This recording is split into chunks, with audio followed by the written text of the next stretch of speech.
அண்மை செய்தி. சென்னை திருவேற்காட்டில் உள்ள மண்டபத்தில் விஜயகாந்த் தலைமையில் 18வது தேமுதிக பொதுக்குழு மற்றும் செயற்குழு கூட்டமானது தொடங்கி நடைபெற்று வருகிறது. கூடுதல் விவரங்களை தருவதற்காக நம்முடைய செய்தியாளர் வினீஷ் சரவணன் இணைப்பில் உள்ளார். அவருடன் பேசலாம். வினீஷ், வணக்கம். விவரங்களை பதிவு பண்ணலாம். வணக்கம். ஏறத்தாழ 5 ஆண்டுகளுக்கு பிறகு தற்பொழுது சென்னை திருவேற்காட்டில் உள்ள தனியார் திருமண மண்டபத்தில் தேமுதிக தலைவர் விஜயகாந்த் தலைமையில் தேமுதிகவின் 18வது பொதுக்குழு மற்றும் செயற்குழு கூட்டம் தற்பொழுது தொடங்கி நடைபெற்று வருகிறது. ஏறத்தாழ இந்த கூட்டத்திலே 405 பொதுக்குழு உறுப்பினர்களும் 162 செயற்குழு உறுப்பினர்களும் கலந்து கொண்டிருக்கிறார்கள். இவர்கள் தவிர மாவட்ட நகர செயலாளர்கள், ஒன்றிய செயலாளர்கள் என ஒட்டுமொத்தமாக 3500 மேற்பட்ட நிர்வாகிகள் இந்த கூட்டத்தில் பங்கேற்கிறார்கள். குறிப்பாக சுமார் 110 நாட்களுக்கு பிறகு விஜயகாந்த் அவர்கள் பொதுவெளியில் நடைபெறக்கூடிய நிகழ்ச்சியில் கலந்து கொண்டிருக்கிறார். இறுதியாக அவருடைய பிறந்த நாளின் போது ஆகஸ்ட் 25ஆம் தேதி அவருடைய பிறந்த நாளில் தான் தேமுதிக கட்சி தலைவர்கள் கலந்து கொண்டிருந்தார். அதை தொடர்ச்சியாக அவருடைய உடல்நலம் பாதிக்கப்பட்ட நிலையில் ஏறத்தாழ சுமார் 20 நாட்கள் நந்தமக்கத்தில் கூட தனியார் மருத்துவமனையில் சிகிச்சை இருந்தார்.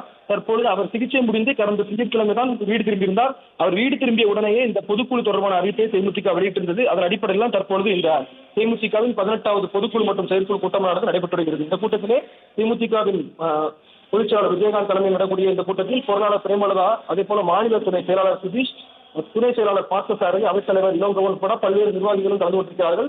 இந்த கூட்டத்தை பொறுத்தவரை 14 தீர்மானங்கள் நிறைவேற்றப்பட்டிருக்கின்றன. அடுத்த ஆண்டு நடைபெறக்கூடிய பாராளுமன்ற தேர்தலை எதிர்கொள்வது குறித்தும், கடந்த பாராளுமன்ற தேர்தலில் பாரதிய ஜனதா கூட்டணியில் தேமுதிக இடம்பெற்றிருந்தது. அப்போது அதிமுக கூட்டணியில் இடம்பெற்றிருந்தது. தற்பொழுது பாரதிய ஜனதா கூட்டணியிலிருந்து அதிமுக வெளியேறும் நிலையில் தேமுதிக யாருடன் தேர்தல் சந்திக்கப் போகிறது என்பது போன்ற குழப்பங்கள்லாம் நீடித்த நிலையில் தற்போது இந்த கூட்டத்தில் முக்கிய விவரங்களாக இந்த கருத்துக்கள் பார்க்கப்படுகின்றன. விஜயகாந்த் உடல்நலக்குறைவால் பாதிக்கப்பட்டு சிகிச்சை பெற்று வந்த நிலையில் கடந்த 20 நாட்களுக்கு மேலாக அவருடைய உடல்நலம் குறித்து பல்வேறு வதந்திகளும் வந்ததாக தேமுதிக பொருளாளர் பிரேமலதா விஜயகாந்த் தெரிவித்திருந்தார். அதனைத் தொடர்ந்து அவருடைய உடல்நிலையில் எந்த விதமான பாதிப்பும் இல்லை, அவர் சீராக இருக்கிறார், சீரான உடல்நலத்துடன் இருக்கிறார், பொதுக்குழுவில் தொண்டர்களை நிர்வாகிகளை சந்திப்பார் என தெரிவித்திருந்தார். அதன் அடிப்படையில் தற்பொழுது இந்த கூட்டத்தில் பிரேமலதா விஜயகாந்த் தலைமையில் கூட்டமானது நடைபெற்று 9 மணிக்கு தொடங்கியிருந்தது. தொடர்ச்சியாக 1 மணி நேரம் தாமதாக தனது இல்லத்திலிருந்து விஜயகாந்த் வந்திருந்தார். தற்பொழுது அவர் பொதுக்குழு கூட்டம் நடைபெறக்கூடிய அரங்கிற்கு நுழைந்தவுடன் அந்த கூட்டத்தில் இருக்கக்கூடிய உற்சாக முழக்கத்துடன் கேப்டன் என்று அவர்களை அழைத்திருந்தார்கள். தொடர்ந்து இந்த கூட்டமானது நடைபெற்று வருகிறது. தீர்மானம் தற்பொழுது வாசிக்கப்பட்டு வருகிறது. இந்த கூட்டத்தை பொறுத்தவரை விஜயகாந்தை பார்ப்பதற்காகவே கட்சி நிர்வாகிகள் மற்றும் தொண்டர்கள் உட்பட பல்வேறு நிர்வாகிகளும் தமிழ்நாடு முழுவதுமாக இருந்து வந்திருக்கிறார்கள். இது மட்டுமல்லாமல் அருகாமல் இருக்கக்கூடிய பூந்தமல்லி, திருவேற்காடு, வானகரம் உட்பட பல்வேறு பகுதியில் இருக்கக்கூடிய பொதுமக்களும் இந்த மண்டபத்தில் அதிகமாக விழுந்திருக்கிறார்கள். இந்த கூட்டத்தில் கலந்து கொண்டுள்ள நிர்வாகிகளுக்கு மதிய சைவ விருந்தும் ஏற்பாடு செய்யப்பட்டிருக்கிறது. குறிப்பாக விஜயகாந்தை பொறுத்தவரை அவரை சந்திக்க வந்தாலே மதிய விருந்து அளிப்பது அவருடைய பழக்க வழக்கம். அந்த அடிப்படையில் தான் நிர்வாகிகளுக்கு 3000 பேருக்கு சைவ விருந்து வழங்கவும் ஏற்பாடுகள் செய்யப்பட்டிருக்கிறது. தேமுதிக விஜயகாந்த் நிறுவனர் விஜயகாந்த் விஜயபிரபாகரனுக்கு இளைஞரின் செயலாளர் பதவி உட்பட பல்வேறு பதவிகளையும் இந்த பொதுக்குழு கூட்டத்திலே வழங்கப்பட இருப்பதாக தீர்மானம் நிறைவேற்றப்பட வாய்ப்புள்ளதாக தெரிவிக்கிறார்கள். விஜயகாந்தின் உடல் தீராத இல்லாத காரணத்தினால பொருளாதார பிரேமலதா விஜயகாந்துக்கு முக்கிய பதவி வழங்கப்பட இருப்பதாகவும் இந்த கூட்டத்தில் தெரிவிக்கப்பட்டிருக்கிறது. தற்பொழுது காலை 9 மணி அளவில் தொடங்கப்பட்ட இந்த கூட்டமானது 1 மணி நேரம் தாமதமாக விஜயகாந்த் அவர்கள் வந்திருந்தார். அவருடைய தலைமையில் தற்பொழுது இந்த கூட்டமானது நடைபெற்றிருக்கிறது. முழுமையாக இந்த அரங்குக்கு அந்த விஜயகாந்த் வந்த உடனே இங்க இருக்கக்கூடிய தொண்டர்கள் ஆரவார முழக்கங்களை எழுப்பியிருந்தார்கள்.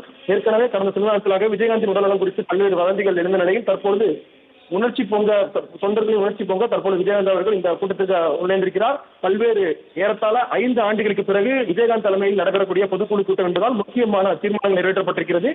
கடந்த 2017ஆம் ஆண்டு சிவகங்கையில் தான் இந்த பொதுக்குழு கூட்டம் நடைபெற்றது. அதன் பிறகு கொரோனா காலகட்டம், அதே போல விஜயகாந்தின் உடல்நிலை உட்பட பல்வேறு பாதிப்புகளால் பொதுக்குழு கூட்டம் நடத்தப்படவில்லை. தற்பொழுது 5 ஆண்டுகளுக்கு பிறகு இந்த பொதுக்குழு கூட்டமானது தற்போது தொடங்கி நடைபெற்று வருகிறது. தொண்டர்களும் உணர்ச்சி பொங்க இந்த கூட்டத்திலே கலந்து கொண்டிருக்கிறார்கள்.